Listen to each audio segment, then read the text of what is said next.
Olá, alunos!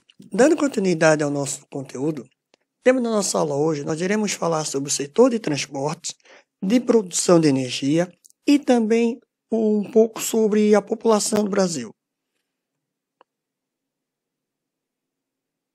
Os principais transportes do Brasil que nós temos é o rodoviário, ferroviário, aéreo e o aquaviário. Mas por que eles são importantes? Eles são importantes para o desenvolvimento do país como um todo, principalmente para levar pessoas e produtos para as várias partes do Brasil.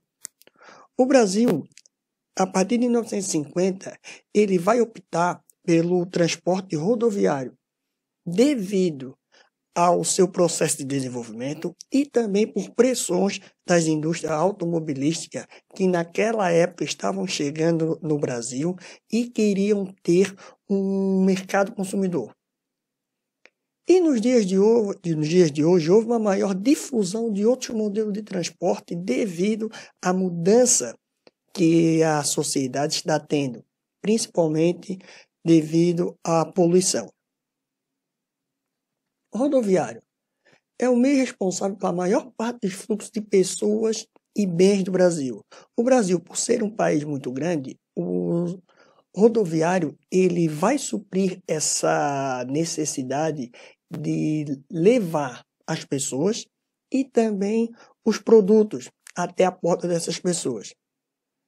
A integração vai ser por diferentes partes do território do Brasil, exceto uma, que é a região norte, que devido a fatores naturais, ela não vai ter uma abrangência tão grande como a rodoviária. E a qualidade dessas rodovias não são tão boas como algumas. Exemplo, nos grandes centros urbanos, temos problemas com a rodovia? Temos, porém não são tão grandes igual as do interior.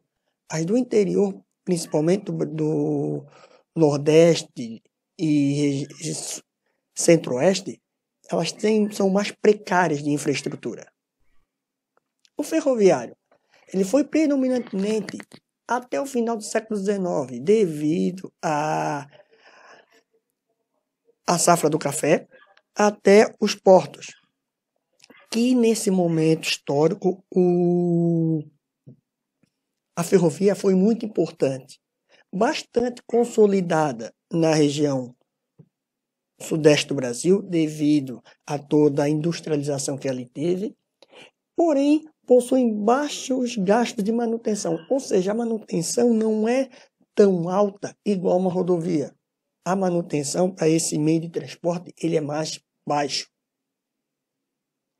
Já o aéreo, ele é mais eficiente, ele consegue fazer deslocamentos em espaço de tempo pequeno, é mais rápido, tempo é bem mais rápido, porém há uma maior manutenção, ou seja, quando se fala de maior manutenção, nós temos que estar falando que essa manutenção ela tem que ser periódica. Essa manutenção nós não podemos deixar ela para depois. Por quê? No rodoviário, se o carro, o caminhão estragar, coloca-se no acostamento e até esperar o mecânico ou o guincho. Já no aéreo não há essa possibilidade.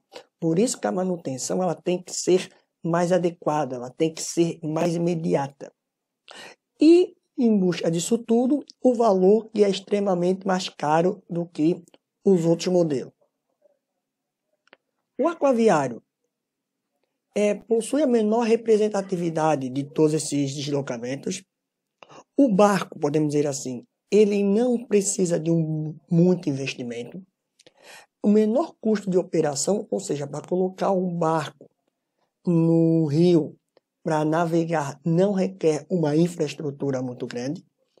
E é mais utilizada na região norte devido a alguns fatores naturais. Exemplo, nós sabemos que na região norte do Brasil, em alguns períodos, o rio ele sobe naturalmente. Isso faz com que a rodovia ou a ferrovia ali ela não iria conseguir se adaptar, pois em algum período do ano ela iria ficar submersa. Por isso que na região norte do Brasil é mais utilizado o barco de uma forma geral. O setor energético brasileiro. Já o setor energético, Assim como o meio de transporte, ele está necessitando de um grande desafio em relação ao crescimento. Por quê? Os países desenvolvidos, eles já estão num nível muito mais elevado que o do Brasil, porém, esse modelo energético que nós estamos vendo hoje, principalmente de energia não renováveis, está poluindo muito o meio ambiente. Está fazendo com que encontramos outras fontes de energia, outras formas de produção de energia. No Brasil, a energia elétrica ela é produzida pela energia hidrelétrica, ou seja, pela queda de água. Como no Brasil nós temos muitos rios e que a geografia faz com que essa produção de energia seja melhor, faz com que o Brasil ele consiga produção de energia através da energia hidrelétrica. Porém, diferente de outros países do mundo, principalmente na Europa, que eles têm outras fontes de energia. Eles não têm somente a hidrelétrica, que eles não têm muitos rios. Eles têm a energia nuclear. No Brasil, nós também temos a energia nuclear, que é produzida em H1, 2 e 3. Porém, ela não está acabada. E a partir da década de 90, começo dos anos 2000, com esse modelo de cuidar do meio ambiente, as fontes de energia começaram a modificar as chamadas energias renováveis, que são a solar, que o sol ajuda muito essa produção, e a eólica, que é através dos ventos. E o Brasil também já está produzindo, porém ainda em pouca escala. Não dá para chegar agora e não querer mais a produção de energia hidrelétrica. Nós ainda somos dependentes da energia hidrelétrica. E já sobre a população brasileira, ela vai dizer para nós como que é essa formação do país, como que é essa formação da etnia do Brasil. Nós sabemos que o Brasil ele é formado pelo indígena, pelo negro escravo e também pelo português, o europeu. Essa miscigenação do Brasil fez com que o Brasil ele seja um dos países mais miscigenados do mundo. E lembrando também que a população brasileira é o número de pessoas que moram no país. Mas nós temos dois tipos de população: a população absoluta e a população relativa.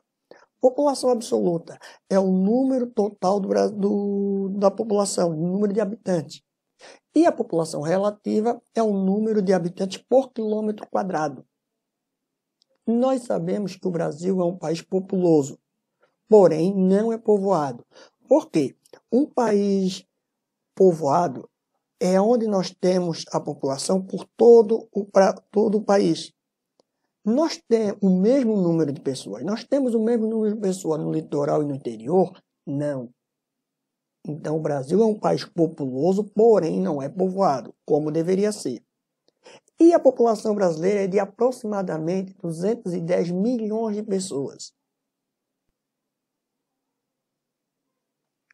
Para falar um pouquinho mais sobre isso, nós temos que estudar o censo demográfico. O que é o censo demográfico?